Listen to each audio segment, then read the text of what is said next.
You will hear part of a consultation between a psychologist and a patient called Mr. Barry. For questions 1 to 12, complete the notes with a word or short phrase.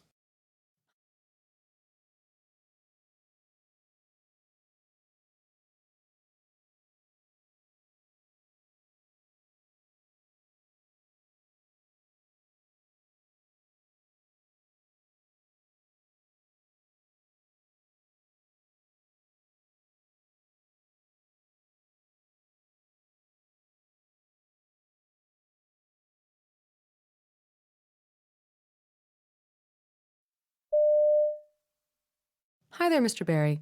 Your GP has referred you to me to discuss your anxiety. So tell me, how have you been feeling? Well, I'm still suffering from the anxiety and panic attacks, and the medication that I'm taking, I found that it seems to have some side effects and it makes me still feel a little on edge. So I found it better to take the medication at night rather than in the morning, and so I can get on with the day kind of thing, but I still feel quite anxious. Okay. Getting used to the medications can be difficult. Going back, when did you start the treatment again? Oh, what, 3 weeks ago now? And that was the citalopram, the one to hopefully control the panic symptoms longer term, and the chlordiazepoxide, which is for the more short-term control. How many of the chlordiazepoxide are you using a day at the moment? Well, the doctor gave me 20 milligrams 3 times a day, but to be honest, I'm trying to cut them out. I only use them if I really, really need them. Good. And do you feel okay with that? Yeah, it's like I don't feel like they suppress me enough, if you get what I mean. I know that my main aim to tackle this is, to be honest, is getting fit and more exercise, because I know that's the feeling that I need to aim towards. Because I know from past experience that when I work out, I feel better, I feel more relaxed, etc. So I'm trying to work towards that. So, how many actually are you having at the moment? Today, I've had to go into work just for a conference with my manager, just to discuss how things are going and stuff. So I had to take 2 because I just felt like I couldn't manage it otherwise. Right, okay. So, over the past 4 or 5 days. None except for the 2 today. So, you've actually been laying off them altogether. Yeah, I've been trying, and when I do take them, I only feel suppressed for a very short amount of time. Right. Now, the citalopram medication. Yes, I'm on 20 milligrams once a day, and the side effects, headaches, were quite bad to begin with, and I'm still getting them. But I think that could be more stress related, because they're not very, I wouldn't call them painful headaches. I just can feel they're there. I also had a sore ear, so I wondered if I might just have an infection or something too. Okay, we'll come back to that. But you're now taking the citalopram at night. Yeah, I found that if I take it first thing when I get up, I still feel quite edgy, and also the side effects. Yes, okay, right. Now, the reason you started the treatment was because you were getting full-blown panic attacks. Can you tell me a bit more about the attacks? Yeah, well, I couldn't leave the house. My heart races and I really struggle to breathe, and I just feel an intense fear. It makes me feel sick and dizzy if I go out into the street. You find it very difficult to get out and about. Are you beginning to normalize, do you think? Yes, I've managed. I went over to the soup store on my own and I managed. I felt a bit jittery at first, but I've learned over the years after suffering quite severely with them years ago that you just have to take your mind to a different place, and I just concentrated on what I wanted from the shop. That was the first time I've been out on my own since I started on the medication. You will hear part of a consultation between a GP and a patient called Mr. Martin. For questions 1 to 12, complete the notes with a word or short phrase.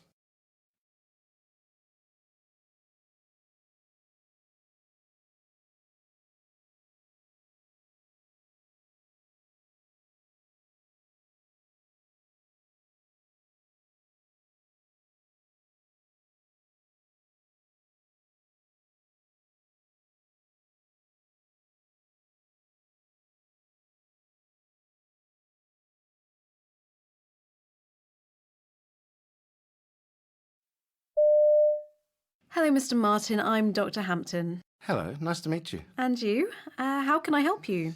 Well, I've come about my stomach. I've had problems with it over the years, on and off, but at the moment it seems to be worse again. Mainly kind of just real sore feelings across here. Okay. When you get the pain, where is it exactly? Can you show me? Yes, it's here. It's sort of across the upper part of the tummy and down here to the middle of the tummy. Uh-huh. And how would you describe the pain? Could you put words to it? It's more sore. I can't say it's a real pain. It's more a sore feeling and like irritation, maybe? Right. Does it move around or is it always in the same place? Yeah, I mean, sometimes it always seems to start here in the middle, kind of. I can feel a bit there now, but I've had it more down each side as well, and I didn't know. At one point, I wondered whether it was my kidneys or something, or whether it's still the same thing. I don't know. Okay. And you said it's both sides. Do you mean together or does it sort of flip from one side to the other? Yeah, not together. It goes from one side to the other. So it really moves around this pain, doesn't it? Do you get bloated when you get the pain? Yes, very bloated. And can you tell me how long this has been happening? Well, I first had it several years ago. I had it when I was working, and a doctor I went to see said then it was probably irritable bowel. That was 4 years ago. Right. Was the bloating a part of that too? Yes. And did things settle down for a period of time?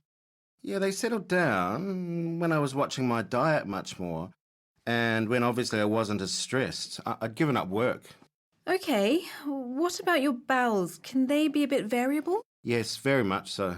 Could you tell me a bit more about that? Well, I've always had a bit of a problem with constipation, mainly. But I mean, I'm going just recently going perhaps a couple of days and not really going. And then like in the last couple of days, every time I eat, I seem to want to go. Right. And are you getting loose motions? It's loose, yes. Right, okay. Yeah, I mean, really, nothing has changed. I mean, I drink loads of water, but when I'm constipated, it's really hard and just like, like small brown pieces when I go. And then when it's loose, it's a bit ribbony. I've always had a bit of a ribbony movement. Yes. Is it true diarrhea or not? No. No, okay. Have you passed anything unusual looking? Any blood or slime or anything strange? No, I haven't. Haven't passed black motions as far as you know? No. When you had the IBS before, what sort of things did you do for it? I think Dr. Dorsey gave me some Colofac, is it? Or something like that? Yes, that sounds right. Was that helpful? Kind of. Because she explained to me about a kind of a spasm thing. But I just kind of watched what I ate again. I mean, it's probably worse if I don't go to the toilet. And so, I try to eat things and, to make sure I do go without taking anything, without any laxatives of any description. And then I know it's probably really old-fashioned, but I take peppermint oil. You know the capsules? And I think they're actually really helpful. You hear a doctor and a trainee discussing the application of a plaster cast.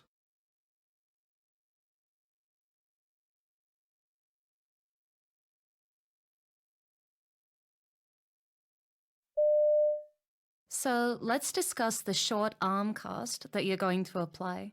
What are the steps? Well, first, I need to examine the area and check the x-rays to see if surgery is needed. For the cast, first I'll apply a stockinette with a hole for the thumb, and then I'll wrap the arm in a web drill for padding. After that, I need to immerse the roll of plaster in water. Right. And what should you point out about the plaster? I need to warn the patient that it may feel hot as it starts to set. How long does it take to dry? The cast may feel dry to the touch in a few minutes, but it isn't fully dry for 72 hours. What's the last step? After I've applied the cast, I need to take another x-ray to confirm that the fracture has been reduced. You hear a manager explaining new data management processes to clinical staff.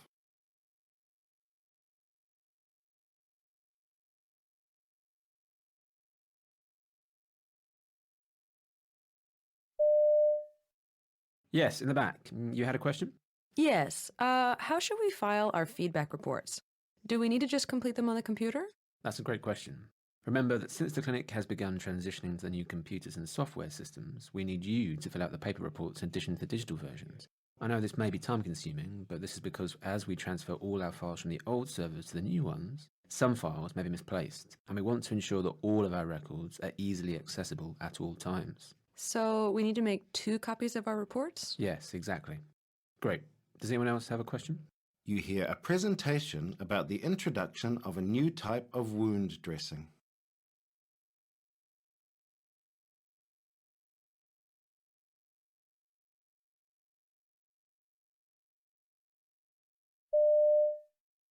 Thank you all for coming. Well, after some research, the hospital has decided to invest in a new type of dressing to care for our patients with chronic wounds, such as those with diabetic ulcers.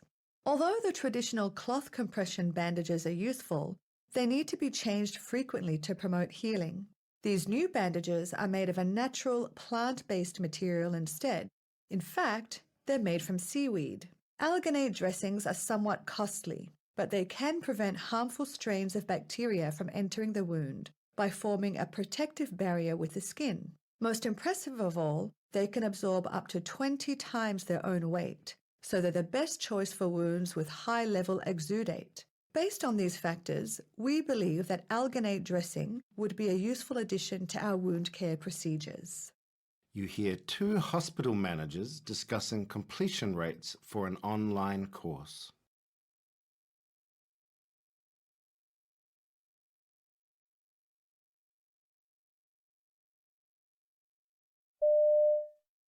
It looks like only around 40% of the staff have completed the online health and safety course so far. Less than half, but the course has to be completed by all staff members by the end of the month. Can we send them a reminder email? We've reminded them by email twice already. I've even phoned a few people. I think we need to bring it up at the general staff meeting next week. That's on Thursday afternoon, right? Will that work with everyone's schedules? It should. All staff members have that time already blocked out. But if anyone can't come, then we can speak to them in person one-on-one. You hear 2 colleagues discussing an online training course.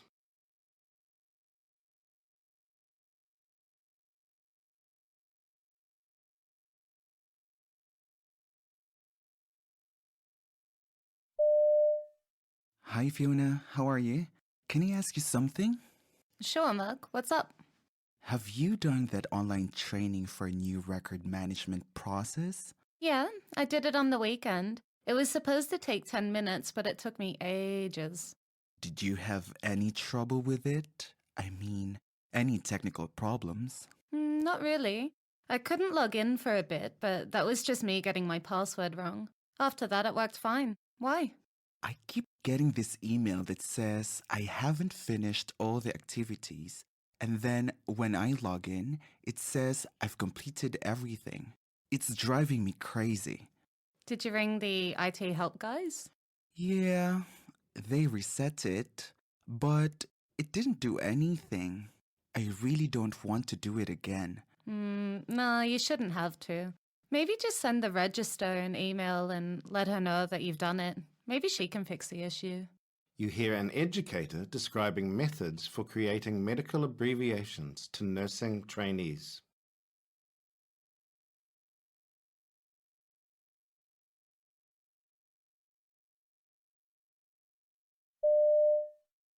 A technical name for the use of first letters is initialing, but I prefer to use the phrase the first letter rule for this method.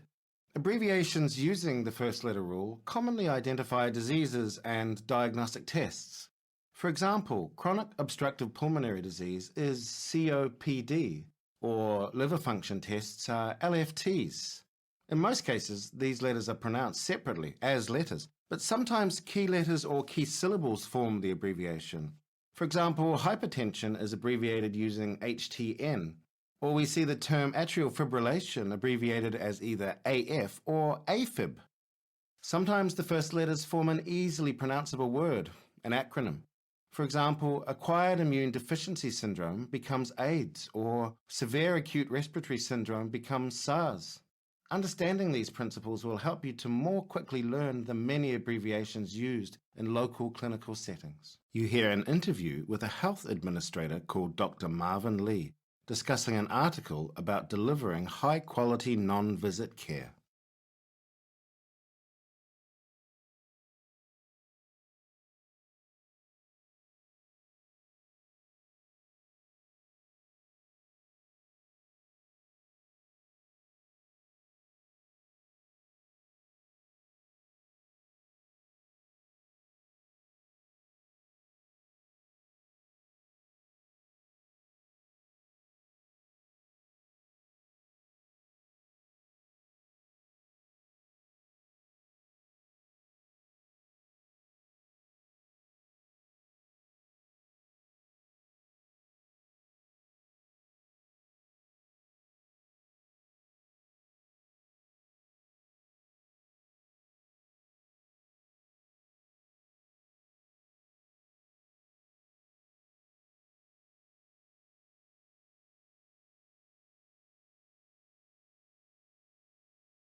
patients are increasingly seeking to have their healthcare needs met without coming into an office, and there's a strong possibility that non-visit care will become the rule rather than the exception. I'm Jan Dean, and my guest today is Dr. Marvin Lee, co-author of a recent Perspective article about strategies for delivering high-quality non-visit care. So, Dr. Lee, what do you think that the transition to non-visit care systems will look like? Well, I actually think you'll see a variety of responses. Existing medical institutions will pilot and are piloting these programs and gradually scaling them up. And at the same time, of course, new organisations are entering the market and changing practices, changing how things are done. So I think it'll be a mix of both of these.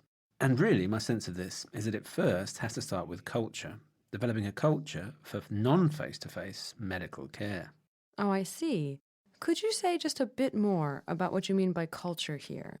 So what I mean is, if you create a culture in an existing medical organisation where an in-person visit is viewed as what you do after you have tried, in a very safe and highly effective way, to meet a patient's need remotely, I think this will change the game for how generally your organisation will think about the practice of medicine. I do think that we'll see some existing organisations differentiate and make that leap over, yet some new organisations will perhaps be at the advantage of being able to start from scratch. So I think we'll see a blend of these two responses. I see. So, you say in the article that the goal of a non-visit based healthcare system would be to bring as much of the care and social support as possible into the patient's home. Does the technology exist to do that today? I think in many instances, yes, and the technology is really getting better.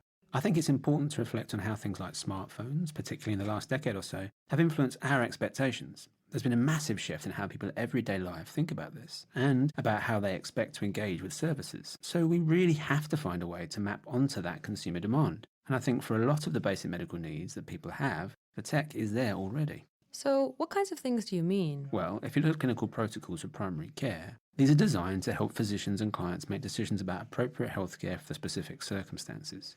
I think you can quite likely do a lot of that very safely digitally before you even consider meeting face-to-face. But what about the times when a patient really has to be there in person? Well, of course, there are still those moments, but I think it's more about when that necessity arises. Is it earlier in the process of care or later? And what impact does it have on the patient involved? I think there are smart ways, when you do need in-person visits and interactions, to structure those so they have the least burden on the patient as possible. Could you give an example of what you mean? Well, one example we mentioned in the article is a scenario when a person has to provide a blood specimen or urine. They currently do need to be in person, but instead of building up an incredibly expensive office and lab infrastructure around a city, you could build up a very small collection of centres that would be cheap to operate. The patient could simply drop the specimen at the collection point nearest them, for it to be forwarded to a lab, minimal fuss, and wait for the data you need. So you can accommodate these face-to-face moments efficiently. Finally, how can organizations go about trying to transition towards models that deliver high-quality non-visit medical care?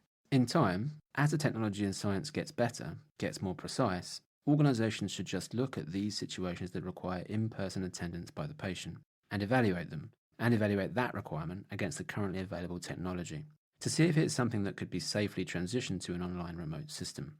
I think it's important to really critically evaluate every moment that someone has come in.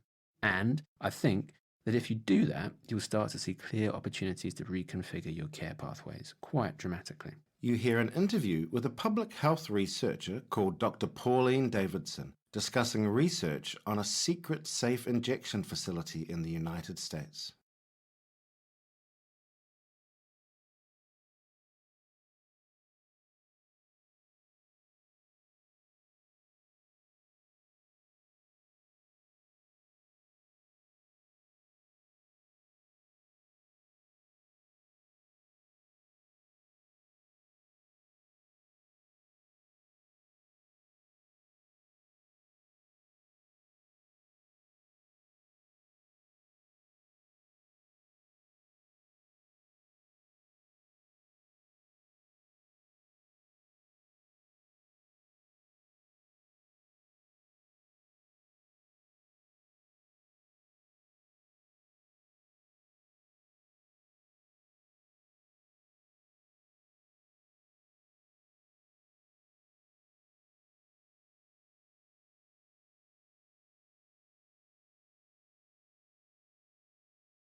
Okay, my guest today is Pauline Davidson of the University of California.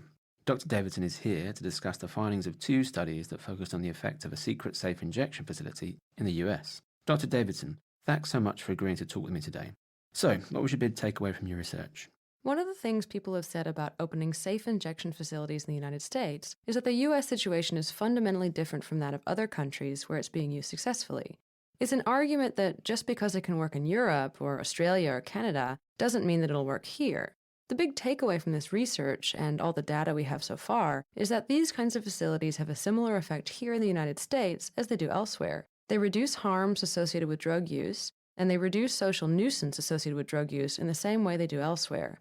Basically, anywhere that you have a concentrated street-based drug scene involving a lot of fairly impoverished people using drugs, you get the same set of problems, and the people using drugs have the same set of problems. And these facilities deal with them quite well, whether they're in Vancouver or in Los Angeles and Skid Row, or any other area with a lot of drug use anywhere. So, how did staff get this secret facility going? This is an organization that was providing other services to drug users. They were in this really frustrating situation where they had a lot of people they provided services to who were dying of overdoses. After looking at safe injection rooms and how those work elsewhere in the world, they realized that if they waited for advocacy to legalize these facilities in the United States, all their people would be dead. So, after a good deal of discussion about it, they decided to implement something along these lines.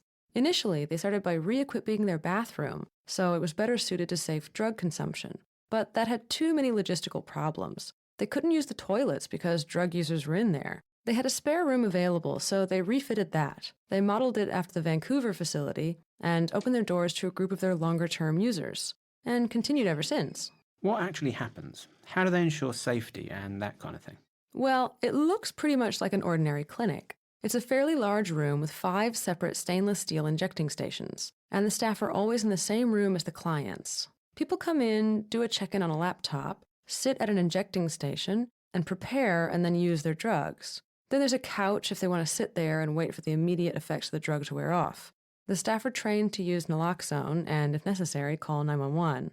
And since they're in the same room, they observe people injecting, and if they see some injecting practices that are less than ideal from a public health point of view, there's an opportunity to talk about that. So there's a number of benefits to having the staff member in the same room, rather than just overdose prevention. What do users like about the facility? Well, the biggest one that they kept talking about is how they're able to get out of the public eye, take their time, and use in a clean, well-lit space.